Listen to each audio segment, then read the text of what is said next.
bless. You God know, bless. You are not having war. Don't tell us what we're going to do. You're not in a good position. You don't have the cards right now. With us, you start I'm having not playing cards. cards. Right now, you don't. I'm very You're playing serious, cards. Mr. President. You're I'm playing very cards. serious. You're I'm gambling the with the president lives in of war. millions of people. नाज़रीन, वक्त गुजरने के साथ साथ जंगों की हिकमत अमली और तरीक़ाकार भी तब्दील हो रहा है। माजी में तलवारों, तीरों और नेज़ों से जंग लड़ी जाती थी। वक्त बदला तो बंदूक, टैंकों और गोला बारूद का इस्तेमाल शुरू हुआ। अब ज़माना बदलने के साथ साथ हथियार भी तब्दील हो चुके हैं। मौजूदा दौर में सब काम ड्रोन्स और लड़ाका तैयारी ही कर देते हैं। स्टील तैयारों के बाद दुनिया बगैर पायलट के उड़ने वाले तैयारे तैयार करने पर काम कर रही है, ताकि जंगों के दौरान दुश्मन के इलाके में घुसकर कार्रवाई करना आसान हो जाए और कम से कम अस्करी नुकसान का इम्कान हो। पाकिस्तान भी इस दौड़ में किसी से कम या पीछे हरगिज नहीं है। पाकिस्तान ने अपना नाकाबिले तस्खीर दिफा मजीद मजबूत करते हुए अब लेटेस्ट ड्रोन टेक्नोलॉजी पर काम करना शुरू कर दिया है। ये वही ड्रोन्स हैं जिन्हें यूक्रेन ने रूस के खिलाफ जंग में इस्तेमाल किया और मास्को को नाकों चने चबवा दिए। पाकिस्तान अब FPV ड्रोन्स पर तेजी से काम कर रहा है और मुस्तकबिल में इन ड्रोन्स को न सिर्फ अपने दिफा के लिए बल्कि दूसरे मुल्कों को फरोख्त करके कीमती ज़र मुबादला हासिल करने के लिए भी इस्तेमाल किया जाएगा। इस ड्रोन टेक्नोलॉजी की क्या खसूसियात हैं और पाकिस्तान के इस ऐलान ने भारतीयों की नींदें क्यों हराम कर रखी हैं? मोदी सरकार ट्रंप की मदद से क्यों पाकिस्तान का ये ड्रोन प्रोग्राम रुकवाना चाहती है? और क्या वाकई अब दिफाई एतबार से भारत के खिलाफ पाकिस्तान का पलड़ा भारी हो चुका है? इस सारे मामले पर आगे चलकर तफसीली डिस्कशन करेंगे। पहले कुछ जिक्र करते हैं अमेरिकी सदर डोनाल्ड ट्रंप का। उन्होंने एक बार फिर तमाम सफारती अदाब बुला दिए और यूक्रेनी सदर ज़ेलेंस्की को घर बुलाकर बेइज्जत किया, जिस पर व्लादिमीर ज़ेलेंस्की तप गए और उन्होंने भी लाइव प्रेस कॉन्फ्रेंस में डोनाल्ड ट्रंप को खरी खरी सुना दी।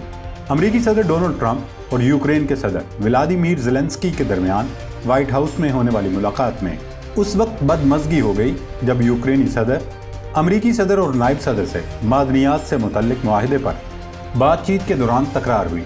दोनों रहनुमाओं की मुलाकात के दौरान सख्त जुमलों के तबादले के बाद यूक्रेनी सदर ज़ेलेंस्की व्हाइट हाउस से रवाना हो गए। यूक्रेन से मादनियात निकालने से मुतल्लिक मुआहदे पर दस्तखत भी नहीं हो सके, जिसके बाद दोनों सदूर की तयशुदा प्रेस कॉन्फ्रेंस को मनसूख कर दिया गया। दरअसल सूरत हाल उस वक्त बिगड़ी जब अमेरिकी सदर डोनाल्ड ट्रंप ने यूक्रेनी सदर से कहा कि मुआहदा करें वरना हम पीछे हट जाएंगे। इसके जवाब में सदर ज़ेलेंस्की ने तुर्की व तुर्की जवाब देते हुए कहा कि रूसी सदर व्लादिमीर पुतिन के साथ कोई समझौता नहीं होना चाहिए, जिस पर डोनाल्ड ट्रंप ने कहा कि यूक्रेन को रूस के साथ अमन मुआहदे तक पहुंचने के लिए रियायतें देना होंगी। ट्रंप ने लगी लिपटी रखे बगैर सदर ज़ेलेंस्की को मुखातिब करते हुए कहा, आपका मुल्क जंग नहीं जीत रहा, आप हमारी वजह से इस जंग से निकल सकते हैं। अगर आपकी फौज के पास हमारा दिया हुआ असलहा और अस्करी साजो सामान नहीं होता तो ये जंग 2 हफ्तों में ही खत्म हो जाती। ट्रंप ने सहाफ़ियों के सामने ही ज़ेलेंस्की को जलील करते हुए कहा, क्या आपने एक बार भी अमेरिका का शुक्रिया अदा किया? आपको अमेरिका का शुक्रगुजार होना चाहिए क्योंकि हम आपको इस जंग से बाइज्जत तरीके से निकाल रहे हैं। ट्रंप ने यूक्रेनी सदर को धमकी देते हुए कहा, आपके पास ऑप्शंस नहीं हैं, आपके लोग मर रहे हैं, फौजियों की कमी का सामना है, आप तीसरी आलमी जंग का खतरा मोल ले रहे हैं, इस तरह से आप अमेरिका की तौहीन कर रहे हैं। सदर ज़ेलेंस्की ने भी यूक्रेन का मुकदमा पेश किया। उन्होंने कहा, क्या आपने एक बार भी यूक्रेन का दौरा करके ये जानने की कोशिश की कि हमें किन मुश्किलात का सामना है? खैर, ये मुलाकात तो इंतहाई तलखी पर ख़त्म हो गई और उसके बाद अमेरिका में नई बहस शुरू हो गई है कि किन मस्खरों को मुल्क पर मुसल्लत कर दिया गया है। ट्रंप ने न सिर्फ सफारती अदाब की धज्जियाँ उड़ाईं बल्कि यूक्रेनी हम मनसब से इस किस्म का बर्ताव किया जैसे ईस्ट इंडिया कंपनी के दौर में गोरे बरे सगीर के मुकामी राजों महाराजों से करते थे। ट्रंप ने सिर्फ इसी पर बस नहीं किया बल्कि उन्होंने सोशल मीडिया पोस्ट में कहा, सदर ज़ेलेंस्की इस वक्त अमन के लिए तैयार नहीं, जब वो अमन के लिए तैयार हों तो वापस आ सकते हैं। इतनी ज़लालत, बेतौकीरी और बेइज्जती के बाद उन्हें क्या पागल कुत्ते ने काटा है जो वो दोबारा व्हाइट हाउस का रुख करेंगे। ट्रंप ने कल पूरी दुनिया को ये बता दिया कि वो बास हैं और जो उनकी बात नहीं मानेगा उसके साथ यही सलूक किया जाएगा। नाज़रीन, अब जिक्र करते हैं पाकिस्तान और भारत की ड्रोन वार का।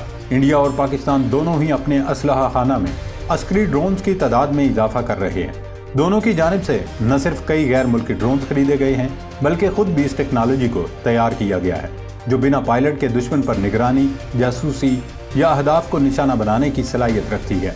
एशिया की 3 पड़ोसी और जोहरी ताकतों पाकिस्तान, इंडिया और चीन की तरफ से اپنی جنگی صلاحیت بڑھانے کے لیے بنا پائلٹ اڑان بھرنے والے ڈرونز کے استعمال میں تیزی دیکھی گئی ہے۔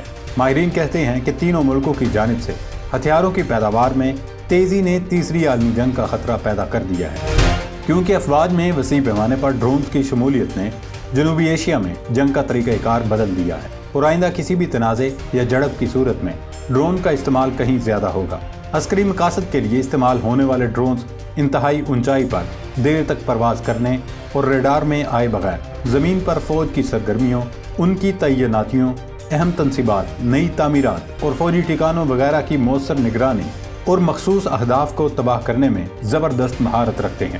اگر ہم ڈرونز کے لحاظ سے انڈیا اور پاکستان کی عسکری صلاحیتوں کا موازنہ کریں تو یہ معلوم ہوتا ہے کہ دونوں حریف ممالک نے ماضی قریب کے دوران اس میں اضافہ کیا ہے۔ ویسے تو پاکستان کے پاس انڈیا سے کم ڈرون ہیں، لیکن اس کے باوجود پاکستان کے پاس موجود ڈرونز میں مختلف صلاحیتیں ہیں اور یہ 10 سے 11 مختلف ساخت کے ہیں۔ اگر ہم انڈیا کی مثال لیں تو اس نے رواں سال اکتوبر کے دوران امریکہ سے $3.5 ارب مالیت کے 31 پریڈیٹر ڈرون خریدنے کا معاہدہ کیا ہے۔ ان کے ساتھ $500 ملین کے ان ڈرونز کے ذریعے ہدف کو تباہ کرنے میں استعمال ہونے والے بم اور لیزر گائیڈڈ میزائل بھی خریدے جائیں گے۔ امریکہ کے یہ پریڈیٹر ڈرونز انتہائی مہنگے ہیں۔ انڈین کرنسی میں ایک ڈرون کی قیمت تقریباً 950 کروڑ روپے ہے۔ 31 میں سے 15 ڈرون انڈین بحریہ میں شامل کیے جائیں گے اور باقی 16 بری فوج اور فضائیہ میں برابر تقسیم ہوں گے۔ اب پاکستان نے بھارت کے ان ڈرونز کا توڑ ڈھونڈ نکالا ہے۔ پاکستان بھی اب VPF یعنی فرسٹ پرسن ویو ڈرونز بنانے جا رہا ہے۔ یہ ڈرونز یوکرین نے روس کے خلاف جنگ میں نہ صرف استعمال کیے بلکہ ان کے ذریعے روسی فوج کو تگنی کا ناچ نچا دیا۔ ان ڈرونز کی خاص بات یہ ہے یہ انتہائی سستے داموں تیار ہو سکتے ہیں۔ ان کی پروڈکشن کاسٹ انتہائی کم ہے اور یہ جلدی سے تیار کیے جاتے ہیں۔ ان ڈرونز کی اہمیت، افادیت، ضرورت اور ایکسپورٹ پوٹینشل کو مد نظر رکھتے ہوئے پاکستان کی واہ انڈسٹریز نے انہیں خود تیار کرنے کا فیصلہ کیا ہے۔ پاکستان کی واہ انڈسٹریز نے اسکائی واچ سیریز کے تحت مختلف ڈرونز متعارف کرائے ہیں جو FPV کیٹیگری میں شامل ہوتے ہیں۔ ان ڈرونز کو مارٹر سے اکوپڈ کر کے اینٹی ٹینک مقاصد کے لیے استعمال کیا جا سکتا ہے۔ اسکائی واچ 6 کی بات کی جائے تو یہ 9 کلو وزنی ہے اور 3 کلو تک کا وزن اٹھا سکتا ہے، جبکہ 10 کلومیٹر کی رینج میں نہ صرف یہ جاسوسی کر سکتا ہے بلکہ اس رینج میں آنے والی ہر چیز کو تہس نہس کرنے کی صلاحیت رکھتا ہے۔ جبکہ اگر پاکستان آرمی کے زیر استعمال HC-4 ڈرون کی بات کی جائے تو یہ ہماری مسلح افواج پہلے سے ہی استعمال کر رہی ہیں۔ یہ 10 کلومیٹر کی رینج میں 24 کلو پے لوڈ کیری کرتا ہے۔ اس کی خاص بات یہ ہے کہ یہ مسلسل 8 گھنٹے تک فضا میں اڑنے کی صلاحیت رکھتا ہے۔ یہ ڈرون نہ صرف سرویلنس اور جاسوسی کرتا ہے بلکہ ہدف کو نشانہ بنانے کی صلاحیت بھی رکھتا ہے۔ پاکستان پہلے ترکی اور چین سے ڈرون درآمد کرتا رہا ہے، جبکہ اس نے جرمنی اور اٹلی سے بھی ڈرون خریدے۔ لیکن جب پاکستان نے براق اور شاہبر جیسے ڈرونز تیار کیے تو پھر ہماری افواج نے سوچا کہ ہمیں مزید ڈرونز تیار کرنے چاہیے۔ 2022 کے دوران پاکستان نے فلیگ شپ ڈرون شہپر 2 کی نمائش کی تھی، جس کے بارے میں بتایا گیا کہ یہ 1000 کلومیٹر تک پرواز کر کے ہدف کو نشانہ بنا سکتا ہے۔ یہ اپنے ہدف کو لیزر بیم سے لاک کر کے اس کو میزائل کی مدد سے تباہ کر سکتا ہے۔ پاکستان آرڈیننس فیکٹری کی جانب سے پہلے ابابیل کے نام سے سرویلنس ڈرونز بنائے گئے تھے جنہیں جنگی مقاصد کے لیے مسلح کیا گیا تھا۔ پاکستان واضح کر چکا ہے کہ یہ کوئی ڈرون کی ریس نہیں بلکہ یہ وار فیئر میں ہونے والی تکنیکی تبدیلی کا اشارہ ہے۔ دنیا ڈرون وار فیئر کے مرحلے میں ہے اور ڈرون وار فیئر موجودہ وقت اور مستقبل کا وار فیئر ہے۔